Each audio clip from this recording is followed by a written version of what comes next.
È quello alla mammella il tumore più diffuso nella donna, nei maschi quello alla prostata, in generale quello del colon retto. In calo i tumori al polmone nei maschi, mentre crescono nelle donne che evidentemente fumano sempre di più. Presentati allo IOV i primi 6 mesi di lavoro della rete oncologica veneta. Quello che ha voluto fare la Regione istituendo questa rete oncologica in modo da poter assicurare a tutti i cittadini del Veneto un'eguale eccellenza e appropriatezza d'uso delle risorse qualunque sia la porta d'accesso e come se fosse un istituto tumori diffuso sul territorio e coordinato dall'Istituto Oncologico Veneto. Nel 2012 sono stati diagnosticati in Veneto 31.568 nuovi casi di tumore e sono 212.000 i cittadini veneti che hanno avuto in passato una diagnosi del genere. Oggi spesso si guarisce, ma ci si ammala sempre di più.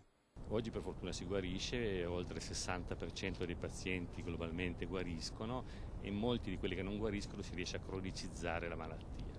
Il problema è che sempre più pazienti si ammalano, quindi questo diventa anche un problema di sostenibilità per il Servizio Sanitario Nazionale.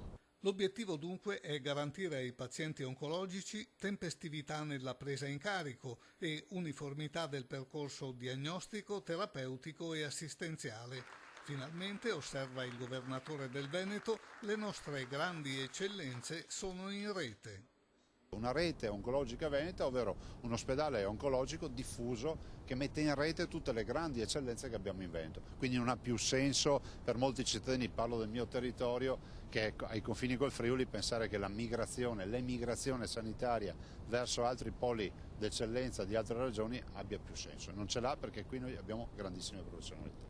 Qualunque sia la porta di accesso, dunque, il paziente dovrà avere la consapevolezza di essere preso in carico da un sistema che garantirà la migliore qualità della cura.